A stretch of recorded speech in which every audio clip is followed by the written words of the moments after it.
کراچی میں ای چالان کا معاملہ سنگین ہو گیا۔ کراچی کے شہری ای چالان کے خلاف عدالت پہنچ گئے۔ ایک ہی شخص کے اوپر 50,000 روپے کے چالان کر دیے گئے۔ چھنی ہوئی گاڑی کا چالان تو ہمیں بھیج سکتے ہیں، مگر آپ اس گاڑی کو حوالے نہیں کر سکتے۔ لوگ خودکشی کرتے ہوئے نظر آئیں گے، اپنی موٹر سائیکل جلاتے ہوئے نظر آئیں گے۔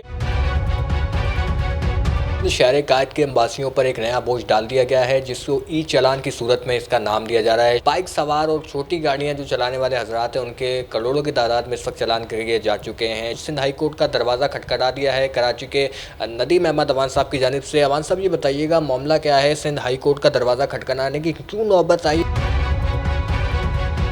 کراچی جو ہے اس وقت پاکستان کا سب سے بڑا شہر ہے، مگر لاوارث ہے۔ اس کے ساتھ سوتیلی ماؤں والا سلوک کیا جاتا ہے۔ اس کے حوالے سے جو صورتحال ہے کہ جو بنیادی ضروریات ہیں وہ تو فراہم نہیں کی جاتی۔ پورے ملک کے اندر جو سب سے زیادہ ٹیکس جنریٹ ہوتا ہے اور جو جمع ہوتا ہے وہ کراچی سے ہوتا ہے۔ اگلا ظلم یہ ہے کہ بجلی کا یونٹ پورے ملک میں الگ ہے اور کراچی میں اضافی رقم کے ساتھ وہ دیا جاتا ہے۔ سندھ ہائی کورٹ میں گیا ہوں ای چالان کے خلاف، مگر میں ایک بات واضح کرنا چاہتا ہوں، ہم قانون کے خلاف نہیں ہیں۔ ہم ہر پاکستانی کو ملک کے قانون کا احترام کرنا چاہیے۔ شہر کے اندر سڑکیں نام کی اس وقت کوئی چیز نہیں ہے۔ 80% سے زیادہ سڑکیں جو ہیں وہ ادڑی ہوئی ہیں۔ اگر تعمیرات کے حوالے سے کوئی پروجیکٹ تھا تو وہ مکمل ہی نہیں ہو رہا۔ مسلسل اس میں یونیورسٹی روڈ آپ لے لیں، کریم آباد انڈر پاس کو لے لیں، اگر آپ مضافاتی علاقوں کی طرف نکل جائیں تو آپ گاڑیاں چلانا وہاں پہ آپ کے لیے ممکن نہیں ہے۔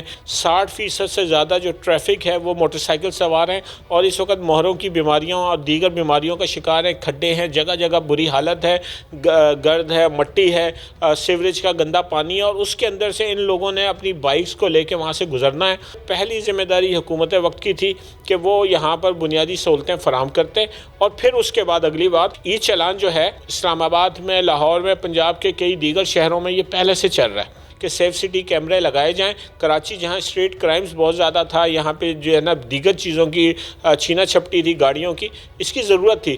آپ نے اس کام کے لیے تو نہیں کیا، اور نہ ہی آپ نے ٹریفک کے اپنے کاموں کو مکمل کیا۔ نہ زیبرا کراسنگز ہیں، نہ رہنمائی بورڈ لگے ہوئے ہیں، نہ لائنیں موجود ہیں۔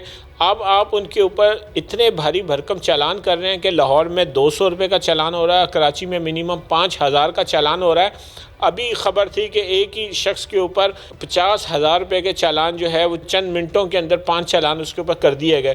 مزدور کی تنخواہ 40,000 ہے، اس کے اوپر 50,000 کے چالان ہو جائیں۔ اچھا، آپ کہتے ہیں کہ میں غلطی کروں گا تو مجھے جرمانہ بھرنا پڑے گا، اور آپ غلطی کریں، میں ذہنی ٹارچر ہوں، ٹینشن کا شکار ہوں ایک شہری ہونے کی حیثیت سے، اور پھر اس کے بعد آپ کہتے ہیں کہ ہمارے سہولت مرکز ہیں، آپ آ کے معافی مانگیں، ہم آپ کو معاف کر دیں گے۔ یہی وہ ساری چیزیں تھیں کہ جن 3 بنیادی چیزوں کے اوپر ہم نے سندھ ہائی کورٹ کا دروازہ کھٹکھٹایا ہے۔ ہم نے ان سے کہا کہ شہر کا انفراسٹرکچر تباہ ہے، بہت بھاری بھرکم چالان ہے، جو جرمانہ جائز بنتا ہے وہ دیا جائے۔ ایک ہی ملک میں ایک شہر میں 200 اور دوسرے شہر میں 5, 10, 20,000 کے چالان۔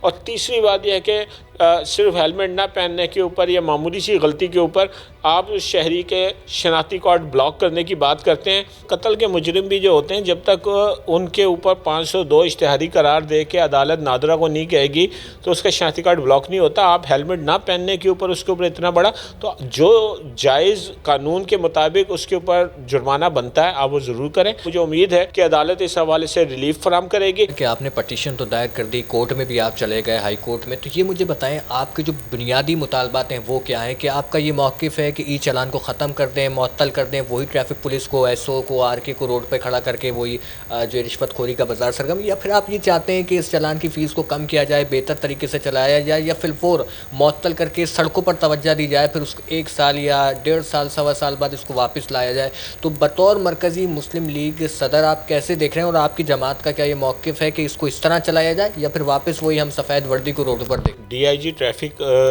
جو ہے پیر محمد شاہ صاحب، انہوں نے ٹی وی چینل کو کہا ہے کہ زیبرا کراسنگ لائنز کا معاملہ، رہنمائی بورڈ کا، وہ کام شروع ہو جائے گا اور ہم جلد آپ کو شہر میں نظر آئے گا۔ بھائی پہلے آپ اپنی ان چیزوں کو تو مکمل کریں کہ جس کے اوپر یہ شارع فیصل ہے، آپ چلتے ہوئے کسی سے بھی پوچھ لیں کہ یہاں سپیڈ لیمٹ کیا ہے، کوئی ایک بورڈ نہیں ہے شارع فیصل پہ کسی کو پتہ ہو، اور آپ اس کے اوپر جو ہے نا ای چالان کر رہے ہیں۔ دوسری بات یہ کہ شہر کے اندر جو سڑکیں ہیں، جو ہماری بنیادی ضرورت ہے، ان کو ٹھیک کیا جائے، اور اس کے بعد آپ اپنے سسٹم کو جو ہے آگے لے کر آئیں۔ ہمارا پہلا مطالبہ یہ ہے کہ انفراسٹرکچر جو ہے نا اس کو ٹھیک کیا جائے، قانون کے دائرے میں رہ کے پہلے آپ ہمیں سہولیات دیں، اور اس کے بعد وہ مناسب جرمانہ کریں. چند دن میں شہر کراچی میں لوگ خودکشی کرتے ہوئے نظر آئیں گے, اپنی موٹر سائیکل جلاتے ہوئے نظر آئیں گے. یہ موٹر سائیکلیں کراچی کی جو 35-40 ہزار سے زیادہ ان کی قیمت نہیں ہے, اتنا تو آپ اس پہ جرمانہ کر رہے ہیں. دوسری بات یہ ہے کہ آپ کہتے ہیں کہ اگر وہ جرمانہ مجھے میرے ایڈریس پہ نہیں ملا یا میری کسی لا علمی کی وجہ سے میرا ایڈریس تبدیل ہو گیا تھا, میں مجھ تک نہیں پہنچ سکا, آپ اس کی قیمت ڈبل کر دیں گے. آپ کا جو جرمانہ ہے اس کو ادا کرنا چاہیے مگر مناسب ہونا چاہیے. کسی کے نام پہ گاڑی تو کوئی چلا رہا ہوتا ہے, 50 ایسی گاڑیاں ایک ہی سڑک پہ گزر رہی ہیں جو کسی کے نام پہ کوئی چلا رہا ہے. یہ بڑا عجیب و غریب معاملہ ہے, اور یہ ایسا معاملہ ہے اس میں کبھی آپ کو نادرہ بھیجیں, کبھی CPLC بھیجیں, کبھی وہ متعلقہ سہولت سینٹر بھیجیں, تو یقینی طور پر یہ تو انسان اگر وہاں پہ چالان بھر بھی رہے تو وہ تو پہلے ہی یہاں سے پاگل ہو جائے گا کہ اس طرح سے اس کو اگر خواری ہوگی, وہ اپنی نوکری چھوڑ کر, جاب چھوڑ کے, جاب کی چھٹی کر کے ان کاموں میں لگے گا کہ ایک چالان بھرنے کے لیے, یا اپنی گاڑی پہلے اپنے نام پہ کرائے گا پھر وہ چالان بھرے گا. تو اس معاملے کو کیسے دیکھ رہے ہیں, اور کیا پٹیشن میں اس چیز کا بھی کوئی ذکر ہے؟ گاڑیاں ان کے نام پہ ہونی چاہیے, یہ ہماری شہریوں کی بھی ذمہ داری ہے. اور اگر یہ کہتے ہیں تو ہم خود ان حکومت کے ساتھ مل کے رہنمائی آگاہی مہم شروع کر کے لوگوں کو اس کی طرف لا سکتے ہیں. یہ جو کراچی کا شہری ہے, آپ کے پاس اگر آپ کسی اور صوبے کی گاڑی یہاں پہ چلا رہے ہیں تو کراچی کی ٹریفک پولیس کے پاس کوئی ڈیٹا موجود نہیں ہے صوبہ سندھ کے علاوہ. وہ کہتے ہیں کہ کوئی باہر سے آ کے یہاں پہ غلطی کرے گا اس کو معافی ہے, مگر کراچی والوں کو نہیں چھوڑیں گے. ہم نا 12 سال پیچھے ہیں کراچی والے. یہاں سیف سٹی کیمرے پہلے لگنے چاہیے تھے. اسٹریٹ کرائمز کو قابو کرنا شروع کر دیا. ان کیمروں کے ذریعے آپ کی چھینی ہوئی موٹر سائیکل اور گاڑیاں برآمد کرنی شروع کر دی ہیں. یقین جانے کہ کراچی والوں میں خوشی کی لہر دوڑ جاتی کہ ہمیں تحفظ کا احساس ہو گیا اور ہماری حکومت ہمارے لیے کچھ کر رہی ہے. آپ ہماری 4 سال پرانی چھنی ہوئی گاڑی کا چالان تو ہمیں بھیج سکتے ہیں, مگر آپ اس گاڑی کو پکڑ نہیں سکتے, حوالے نہیں کر سکتے. میں کہتا ہوں ای بھتہ جو ہے وہ آپ نے شروع کیا ہے کہ لوگوں سے مزید آپ نے کھینچنا نکالنا ہے.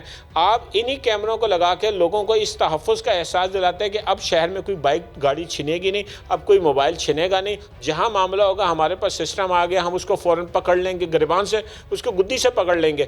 آپ نے اس طرف جانے کے بجائے آپ نے بڑے فخر سے کہا کہ بھاری بھرکم چالان اس لیے کر رہے ہیں تاکہ لوگ ٹریفک اصولوں کی پاسداری کریں.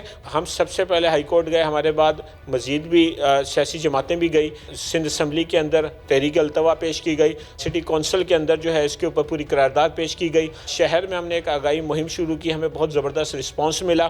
اور اس وقت کراچی کی تمام مذہبی سیاسی جماعتیں, کراچی کے اسٹیک ہولڈرز, کراچی کی انجمنیں, تاجروں کی تنظیمیں, یہ ساری اس وقت اس ظلم کے خلاف ہیں.